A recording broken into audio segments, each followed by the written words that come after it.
benefits? Who thought about SDI? Who thought about enterprise zones? Who thought about tax cuts? Who thought about all these other initiatives that were designed to take power away from the state and give it back to the individual? And it was all done creatively, and it was all done because of the American conservative movement and the movement led by Ronald Reagan. Keeping our republic is on the line, and it requires patriots with great passion, dedication, and eternal vigilance to preserve our freedoms. Jenny Beth Martin is the co-founder of Tea Party Patriots. She is an author, a filmmaker, and one of Time Magazine's most influential people in the world. But the title she is most proud of is mom to her boy-girl twins. She has been at the forefront, fighting to protect America's core principles for more than a decade. Welcome to the Jenny Beth Show. Ever wondered how a single man's vision could reshape an entire nation's future? Today, we'll continue our conversation with Craig Shirley, the New York Times best-selling author and renowned Reagan historian. In the second part of our two-part series, Craig delves deeper into the remarkable presidency of Ronald Reagan. We'll explore how Reagan's strategies not only defeated the Soviet Union, but also revived the American economy. Craig shares stories from behind the scenes of the Reagan administration, offering a unique glimpse into the decisions that defined an era. If you thought part one was captivating, you're in for an even greater treat as we uncover more of Reagan's legacy and his lasting impact on American politics. Earlier in the interview, you mentioned something about being involved with SDI and Ronald Reagan. Yeah. Talk about why was the Strategic Defense Initiative important, and what happened during Reagan's presidency regarding that? It upset the balance. You know, we'd have been operating in a state of what was called mutually assured destruction, right? If we push the button, then the Soviets push the button, and we wipe out everybody. And that was the way we operated from the 1950s up until the early 1980s. And SDI was Reagan always hated, a yin or yang choice. He liked third options, right? He liked a third. I don't want to just take one from column A or one from column B. I want to see what's over here in column C. And SDI was a new argument to nuclear war, which is that we can knock down Soviet missiles and never have them hit American homeland, and we can win the Cold War that way. We can actually defeat the Soviets. And SDI is that the Soviets believed, and we did, believed Americans had the technology to pull it off. With the ground-based system, with the space-based system, with other forms of interception, is that we had the technology to knock down Soviet missiles. And this scared, which is why the famous Reykjavik meeting broke down. Can you imagine Gorbachev going back to the Soviet generals and saying, because the proposal on the table was getting rid of, the Soviets say, we'll get rid of these intermediate range nuclear missiles if you get rid of SDI. You get your research and development. Now, SDI was just a theory then. It wasn't practical. It was just theory. And Reagan says no. And so, can you imagine Gorbachev going back to his Soviet generals and says, no, I didn't take the Americans' offer to get rid of missiles because Reagan wouldn't give up his theory. What? Yeah, real hard. Right, real hard exchanges in exchange for an idea. Right. But Reagan knew that Americans could develop the technology. And the technology exists today, Iron Dome over Israel. And we all saw it when all those missiles were coming in from Iran. And we saw the Israeli missiles knocking them down. Right. And we saw it also in the beginning of the Gulf War, right? We saw the same. Smart bombs, yeah. Right. Yeah, yes. Right. Yes. It was all research and theory. And you talked about the Wright brothers, and you talked about the different things that we've developed in our country, right. and also about the founders. One of the things, and I've done documentaries too on this and a whole different podcast series on this, but the patent system and intellectual property in America and the way that we treat intellectual property, the property in somebody's mind. Yes. As the same as this land. Yes, it's tangible. It is something that had never been done before our founders. It's interesting you mentioned the Patent Office. During the War of 1812, when the British burned all of Washington, they burned the Capitol, they burned the White House.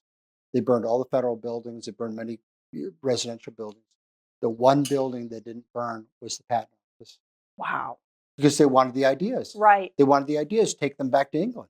And the interesting thing about the way our patent system works is that in order to protect that property and to have the exclusive right to it, Right. the way that we do that is we say you have to show it to the whole world. You have to tell your idea to the whole entire world and Right. display it for everybody. But in exchange for letting everyone see that so they can develop and innovate on top of it, you get to own it exclusively. But there's one underlying principle which guides invention: the profit motive. Right. Right? That's Is right. that if you don't get profit, why bother? That's right. This is why the Soviet Union lagged behind us in terms of everything, because they didn't have a profit motive. Right. If you have a profit motive, you have creativity, you have Right. ingenuity, you have inventions, you have progress. Well, and that's why the That's exclusive why right we have is a so free market. important. Yeah, and the exclusive right with the patents is so important because then you can rent it, you can sell it, you can Right. lease it. You can license it. Yeah, you can license own it. You can do Yes, and right. however you can use it exclusively for yourself if Right. you choose. Right. But then you're able to recoup your costs Yes. and keep inventing. And Yes. it's so very important. Yes, So absolutely. it's something that It distinguishes us from the world. it does. Up until recently, because some inventions are emerging now from China and from Europe, things like that. But for 200 years plus, we led the world because That's right. we had a better economic model system, and we had a system that rewarded individual achievement and individual enterprise better than any other country in the world. Yes. And we have to get back Yes, to being absolutely. that kind of Sure. country. Yeah, absolutely. Your recent, well, you've got so many books on Reagan. the last act. This Yes. is after he left office. Correct. Yeah, it's about his years afterward. A lot of people buy into the shorthand, line of reasoning or line of history. The Reagan left the White House, came down with Alzheimer's, and then died. Well, that's not true. There was a lot living in those many years between he left the White House. He left the White House in '89, and he didn't die until 25 years later. Right. And the Alzheimer's wasn't discovered until 7 years after he left the White House. And that's what this is mostly about, is about those 7 years after he left the White House, about his important speeches, about his travels, about his initiatives, about the Reagan Library, about he's knighted. He was knighted by the Queen of England and received high decorations from France, and he packed a lot of living into one lifetime, and packed a lot of living into those 7 years. Well, and in those 7 years, And it's interesting too is that he was constantly pilloried by the left. If you look at here, is that some of the attacks on him, some of the vicious, mean, terrible attacks on him by the American left, is that he was dumb, he was old, he was mean, he was a doddering old grandfather, he was an indulgent old. Just mean-spirited stuff from supposedly educated people, not just from guys on the street. They all loved Reagan. right? It was the smarmy intellects, the sooner intellectuals. They're the ones who all viciously attacked Reagan. In these 7 years before he had Alzheimer's, and he went truly into the sunset years of Right. his life, the wall came down, Soviet Union collapsed. He saw the fruit of his labor. Yes, he did. He was able to see, absolutely. That's, yeah.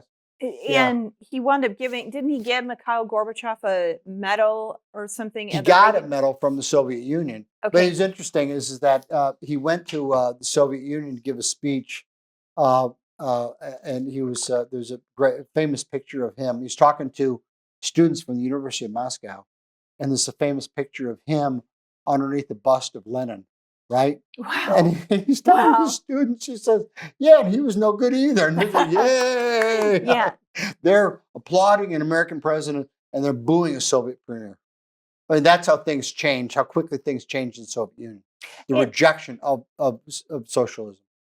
And how quickly things can change right Sure. now. Things, I think today, to so many people looking around at what's happening in the world today, You see the weaponization of government against President Trump and against his allies, and just the hyper political environment that we are in, and a Yes. very stagnant economy. And the world seems on the brink of world war. You've got Russia in Ukraine, you've got Iran and Hamas against Yes. Israel. Yes. China is flirting. I don't know that flirting is the right word, but but no, yes, they are. They're building super carriers Yeah. in the China Sea. yeah, They're building flirting artificial with islands Taiwan. in the Yeah, South China Sea. they're sending very clear They're signals. making threats against Taiwan. Absolutely. They're making these threats. And so all of these things are happening. And then you have a president who in the office right now who's worried about gas appliances and it's almost like tennis courts or something. Yes. And worried. I mean, I'm sorry to interrupt you, but that's partially the Screw Tape Letters by C.S. Lewis. You know, where Yes. the devil is teaching his protege about how to be evil, and one of the things he teaches them is to keep people's attention on what's not important. So if a guy's house is burning down, hand him a garden hose. If a guy's, it's like teachers. It's like the teachers union. You say, boy, you're doing a lousy job. And the teachers, what do they say? Well, we need more money, right? Is that they always say, we need more money. We need more books. We need more this.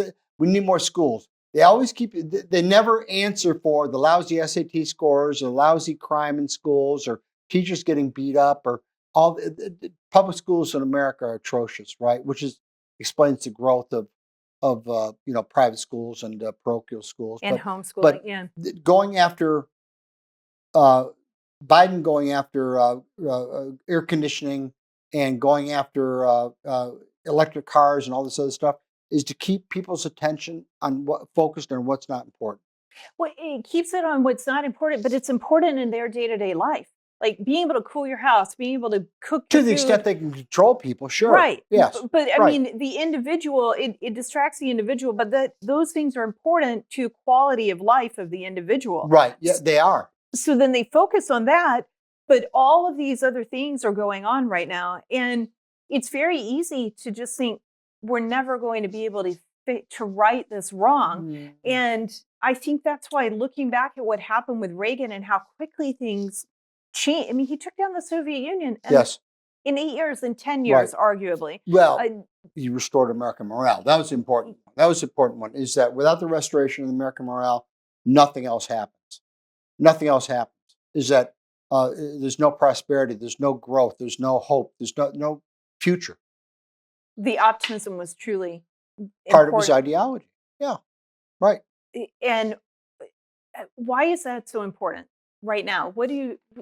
For people who feel discouraged, and there are a lot of people who are coming into politics today, who have come into politics today because they saw what happened in the election in 2020 and feel like they were wronged. And they just feel like the whole world is on fire right now. How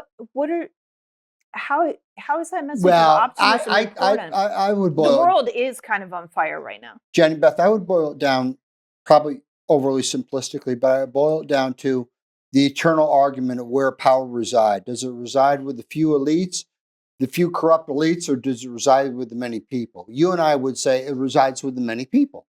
But it hasn't always been that way. Right now, it's with the corrupt elites. So, and what motivates them? Power.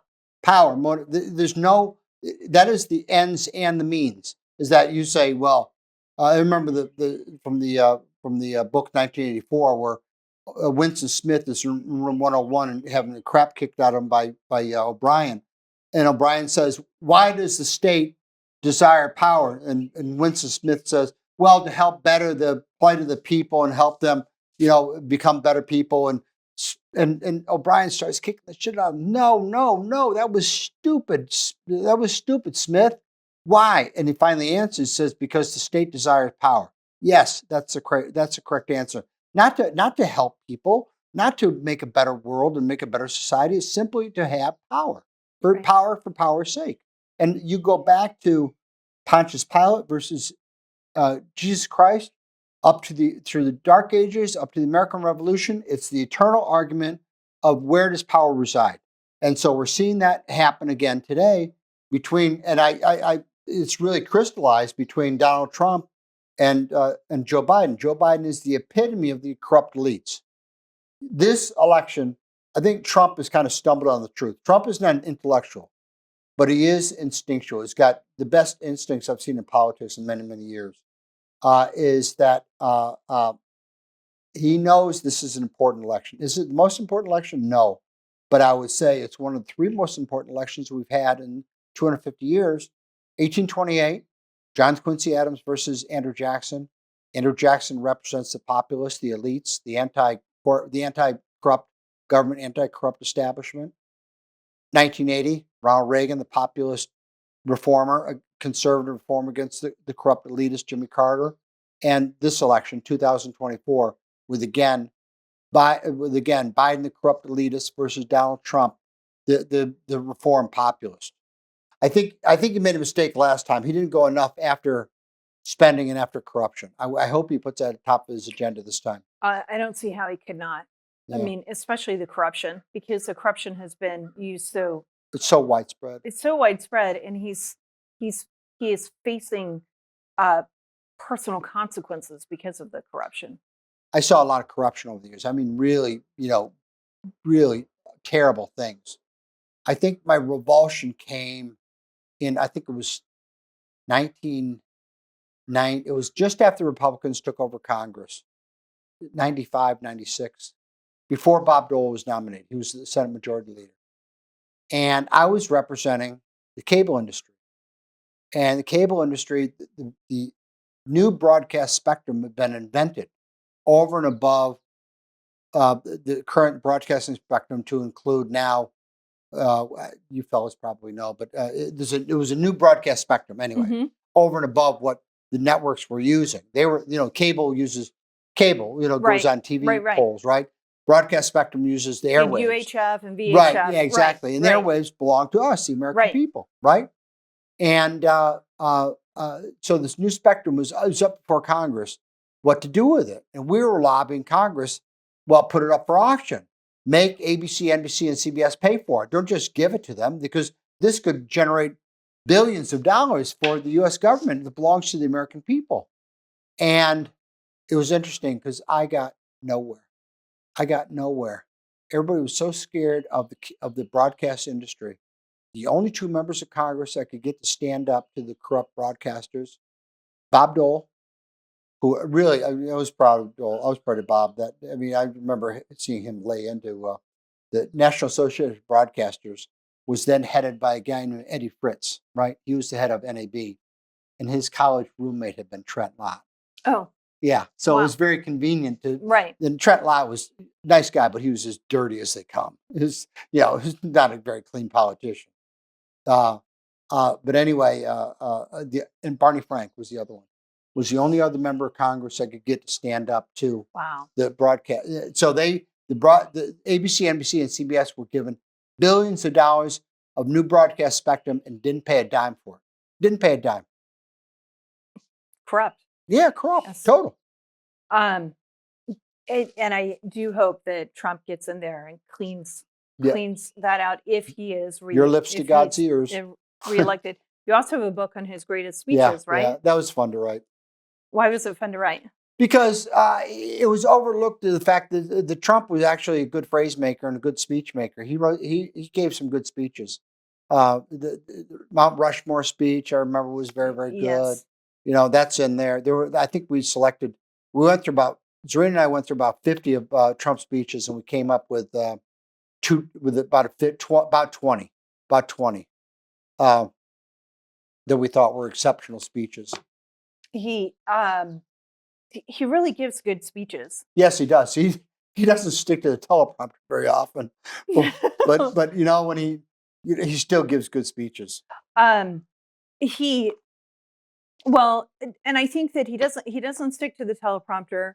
You don't have to. He's good. He knows. He also he has his own brain, and he wants to be able to inject not just what is written, but what he's thinking at the time. The proof is in the pudding. Yeah. Look at he's got millions of followers. He does. Yeah. He does. So, and then you have also written about George Washington's mother. That would be an interesting book. I haven't read this one. You, I'll give you a copy before you go. I'll give you a copy. Okay. I have several favorite presidents. Obviously, Ronald Reagan. George Washington was also a favorite president of mine. As you can look at the decorations of our house, and I want to do a book about Washington, but pretty much it's been written about, his boyhood and his post-presidency, and he'd been written about many different ways. So I was trying to figure out a way to get to Washington, and then I realized that nobody ever wrote a book about George Washington's mother, who is arguably the most important woman in America in history, because without Washington, there's no American Revolution. Right. Without Washington, there's no American Republic. Without Washington, there's no Washington, D.C. He truly is the father of our country, because he is the presence. He is the instigator of so many things. And he set the precedent he was for the central president man. and not king. Yeah, absolutely. He set so many precedents for the presidency. And so I realized that nobody ever did a book about his mother. And I came to, his mother, Mary, has gotten a bad rap from history. Mary's been, even Ron Chernow in his great book about Washington, Ron Chernow wrote a terrific book, but he wrote that Mary was mean and nasty and blah, blah, blah, blah, blah. She wasn't. My research says she was tough, but she had to be tough. She was a single mother raising 5 children, right? In colonial America, she didn't even have the right to own property. We know she didn't have the right to vote, but women then, theoretically at least, couldn't own property. They had to deed it to their oldest son if their husband died. And her husband, Augustine, dies, and she inherits Ferry Farm and some plantations and things like this. And she's supposed to give it over to George. Well, one of them became a bone of contention because she wouldn't give it over to George. So it became a bone of contention for many years. But she was, they say, the old adage, right? The hand that rocks the cradle. She was the hand that rocked the cradle. And you have to be a tough, absolutely, especially if you're a single mom. I mean, it's hard enough being a single mom today. Imagine. That's why I wanted this book to resonate with women today, like yourself, right? Right. Because think of it, in her times in colonial America, is that she's raising, well, there were 6, but Abigail died in an early age. But there were 5. And she's raising them in colonial America, where there's so many limitations on a woman's ability to own property, to vote. Women didn't speak out, didn't write letters or write newspapers or things like that. They were hemmed in. They were expected to behave a certain way and not step out of those paths, and not step out of those race lanes. And how old was George Washington when his father died? Do you remember? 11, 12. And so she had to be responsible for the entire estate? Everything, yeah. Everything. So she didn't own, she had to give it to him, but she also had the responsibility of maintaining and protecting it. Yeah. She was supervising, the crop rotation, supervising slaves, and supervising the planting of the right vegetables and the right tobacco and the right, things like this, and her house in Fredericksburg. I mean, she had a tough life. But she was very capable. She lived to be 93 or 83 until she died of breast cancer, which is interesting because over here in Lively, there was a woman with the last name of Ball. Now, she was a direct descendant. She was right down the lineage from Mary Ball Washington. Wow. Right down through generation after generation. She died of breast cancer. So that terrible, awful killer disease followed the Ball women right down through generation after generation after generation. Wow. Yeah. That is that's terrible. Yes, actually. It is. Yes, it is. But Mary Ball, I mean, I almost say she died a happy woman. Nobody dies happy. But she was well accomplished. She was very proud of her son. She didn't show it at the time. She was domineering somewhat. She was demanding somewhat. But she had to be. She had to be to get by in that tough world. But she was very proud of him. And he used to come and visit her all the time. He would ride his horse down from Mount Vernon down here to Fredericksburg. There's usually a day's travel by horse. And he would come down, check up on her very frequently, at least once a month. And the last time was as president. And she took him in hand, and basically she was dying. She was dying. But she told him how proud she was and how happy she had him, that he was her son.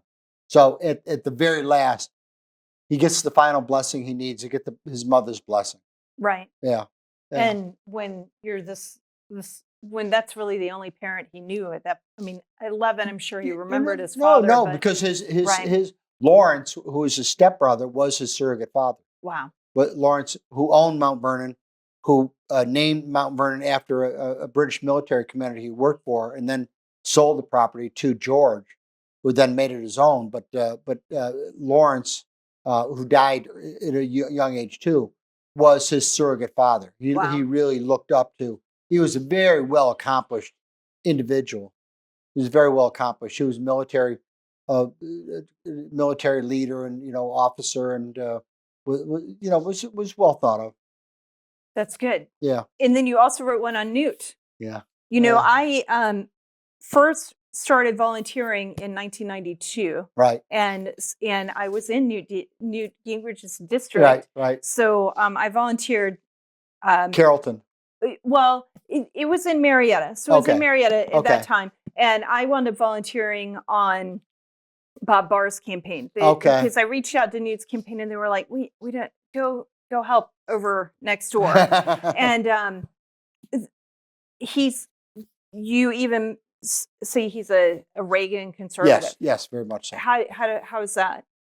He started out as a liberal Republican. He was a Nelson Rockefeller booster. He was a Gerald Ford booster. Goodness. It was only after Reagan went into Georgia to campaign for Newt in 1978, where Newt actually started becoming, because he was a tree hugger. He was a college professor. He was very, very, I wouldn't say he was leftist, but he was very, very squishy, kind of a rhino Republican. Right. It was only after Reagan, he started studying, and only after Reagan campaigned for him that he really started to turn into a Reagan conservative. And by the time he was elected to the House in 1978, he was a firebrand. He was terrific. He was on fire. He was foursquare on tax cuts, foursquare on national defense, foursquare on pro-life. He was right down the line a Reagan man.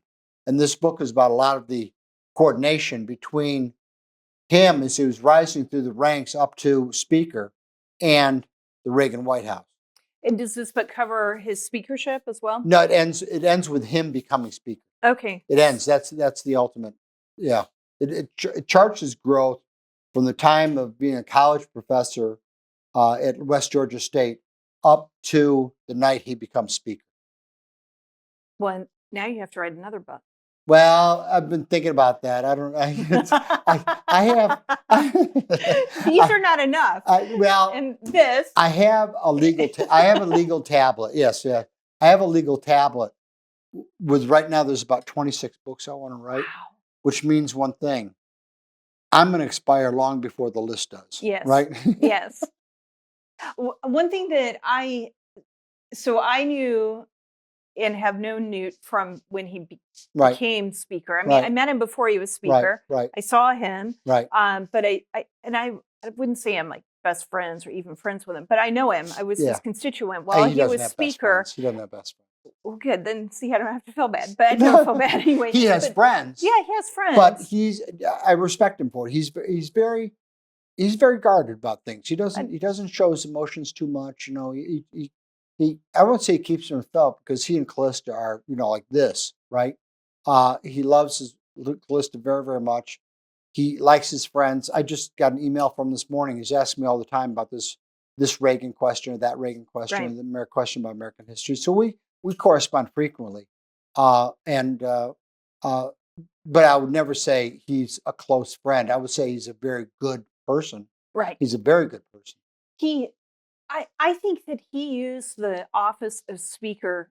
Well, he did. He used the office of Speaker in a way I haven't seen any other Republican speaker use it. No. And I'm talking about not just what he did in the official capacity, but when you step back and you look at what he was doing with GoPac and what he was a college professor. Yes, on fire. And when you would go to a speech or when you would ask him a question in a gathering, he talked to you and he explained it to you like a professor would. Right, And I right, don't right. mean that like he was all No, intellectual no, and no, no, highbrow, no. but he would, could yeah, break it down yes, so you yeah, understand what yeah. it was going He would on. blow up anybody. He would answer anybody's questions. He had, and in his campaign office, which was open 24/7, Yeah. not on the Sunday nights, I'm sure, but it was open and there were events. I learned how to write letters to the editor. Right, They right. would go in and train people Yeah, constantly. because he was very grassrootsy. He was always Yes, grassrootsy. Yeah, yes. yeah, And that's right. so I learned so much from him and the Right, people who he employed on the right, campaign side. right, And I paid attention to the official side, but I was closer to the campaign side. right. And I've talked to him as the Tea Party movement it began and over the years, and Right. he's always answered my questions. And he's someone who I've learned a lot from. You think about his place in history. We all talk about, oh, Newt this, Newt that, it's Newt, blah, blah, blah. But you think about what American politician has had the longevity of him. He's been on the national scene since the 1970s. So that's 50 years, right? Yeah. Is that Nixon, okay, 48 to the 70s. Okay, so that would be 50 years, but he was president of the United States. Right. Think of a politician who was not a president of the United States, who's had longevity of Newt Gingrich, the font of new ideas all the time. Henry Clay, 20, 30 years. But who else beyond that? Not Alexander Hamilton. He was a bad shot and got killed in a duel. He was on the national scene for 20 years, right, from the time of the American Revolution till his duel, 1802, 1803 with Aaron Burr. So you're hard pressed to think of an American politician who's had the staying power that Newt Gingrich has had. I mean, he has taken it. I mean, the bumps and bruises and hits he's taken Right. over the years, and he's like a Timex watch. He takes a licking and keeps on ticking, right? Right. For the Energizer Yeah, Bunny. He the just keeps Energizer going Bunny. and Yeah, going yeah, and going. yeah, it keeps going. Yeah. Yeah. So you have the latest book Yes. on Reagan, Right. The Search for Reagan. Right. What is this one about? And it just came out this year. Yes, it did. Yeah, it just came out a couple months ago. It is two things, Jenny Beth.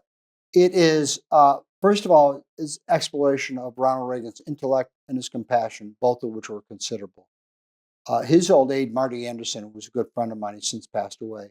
He once told me that he estimated, now Marty had PhDs coming out of his ears. He went to Dartmouth, he went to MIT, he went to Harvard. He had all sorts of, he knew an intellect when he saw one, right? Because he was an intellect. Right.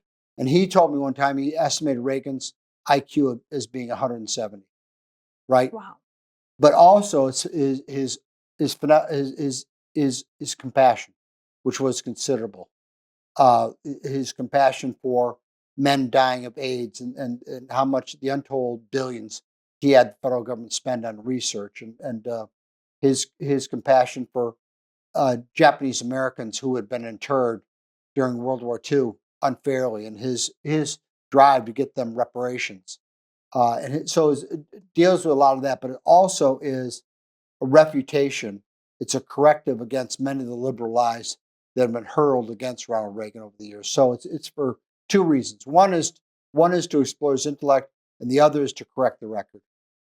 So that's why I wrote. Now I wish. Now you've written books and articles, and so you always think to yourself, whenever you write a book, you think, oh, I should have included that. Why didn't I include that? You're always kicking yourself, right? And with this one, I wish I'd included a chapter on Reagan and homeless because Reagan has been the subject of so many lies about the homeless crisis in America, and several other subjects that people have lied about. Reagan and the welfare queen. Right. He's been lied about that many, many times. So those are two subjects I wish I had addressed. But fortunately, my friend Paul Kengor, who is also a very, very fine historian, has also written a number of Reagan books. He's got a book coming out about Reagan and race. So he's going to deal with the issue of the welfare queens and correct the record, hopefully once and for all. I hope that it does. When my children were studying, you talked about the public schools being messed up. Right. when they were learning about Reagan in high school, they came home saying that their books said that Reagan was a racist. And it said the Tea Party was racist. So my children understood that this couldn't, they knew I wasn't racist. Yeah, right. That they weren't racist. Of course, yeah. That's So right. they knew that that wasn't right. But it's so frustrating to know that that's very scary. Well, 2 points about that. Let me interrupt for a sec. Is that because American public schools are failing in teaching history, is that people like me have become American. I don't want to blow sunshine up my, blow sunshine where it doesn't belong, but we're now America school teachers because nobody else is teaching American history. That's number one. Number two was that David McCullough, who was a great historian, his last book was on the Wright brothers, as a matter of fact. He once said that we are now in our third generation of historically illiterate Americans. Is that how many Americans know about the Revolution or the Civil War or the Pearl Harbor or about the Cold War? They don't. What are they taught? Wokeism and Republicans are racist. I mean, that's what they know. Right. We have 4 children. 2 are sane and rational, and 2 are insane leftists. And these insane leftists were victims of public schools. Yeah. And it's very frustrating. It is frustrating. It is truly frustrating. And there's a lot of work to do. Yes. To do with that. But it's good that you are writing and doing. No one can look at these books and go, oh, well, this is not well researched. These are very well researched books. You're making sure that you're not just making the case, but you're backing up the case that you've made. Yes. It's strange too, because most historians are leftists, right? Doris Kearns Goodwin, John Meacham, Michael Beschloss, Doug Brinkley. Is that there are very few conservative historians, really. Paul Johnson, Paul Kengor, who I mentioned, myself. Our lane is pretty wide because there's so few people in it. Right. We need more. Yes, we need more. We need more. A guy at the Reagan Institute said to me the other day, he says, we need younger Craig Shirleys. And I said, bravo, here. I shouldn't be looked at, as the end all and be all. There should be 1,000 people like me writing the correct history. Nobody's ever written history about how the American Revolution was really a religious war and to throw off the Church of England. That is a great book, and nobody's ever written. Is it on your list of 26? Yes. Yes. Of course it is. Yeah. So you've written so much about Reagan. 6 books. Yeah. A lot of articles too, but nobody's counting. How do you summarize why was Reagan so important? And how do you tell someone like my kids who weren't taught what they needed to be taught? Why was Reagan important? He was important because he unleashed an intellectual revolution in America, whose effects were felt for many years. There's a theory of history which is called the sunburst theory. You think of the time back in Vienna, right, with all those marvelous composers, with Schubert, Mozart, Brahms, and Bach, all coming to fruition, all in the same time period. And then you go back to Philadelphia in the 1760s, 1770s, and all these great intellects, meeting to craft the Declaration, meeting to craft the Constitution, debating, arguing for hours. Franklin and Madison and not Locke, but and so many others, right? I mean, these are brilliant men. It was a sunburst theory of history. And then you go back 200 years later to the 1970s, when the conservative revolution is taking hold, beginning and coming up with answers to the failures of American leftism. We're coming up with ideas on a daily basis, not just tax cuts, enterprise zones, and so many other initiatives that would empower the individual, that would empower the locality, that would take power away from the state and do so creatively, then help, truly help the citizen. And, this all comes to fruition under Ronald Reagan. And so by the time of his presidency, he's got 7-8 years of conservative ideas and thoughts behind him, pushing him forward, which is, he comes in and It's even the Washington Post said, thank God. One reason we can thank God for the Reagan campaign is unleashed a new intellectual revolution in America. And that's almost a direct quote from the Washington Post. Wow. Saying that Ronald Reagan unleashed an intellectual revolution in America, right? And he did. He did. Who thought about really aiding indigenous freedom fighters throughout the world to push back on the Soviets? Who thought about SDI? Who thought about enterprise zones? Who thought about tax cuts? Who thought about all these other initiatives that were designed to take power away from the state and give it back to the individual?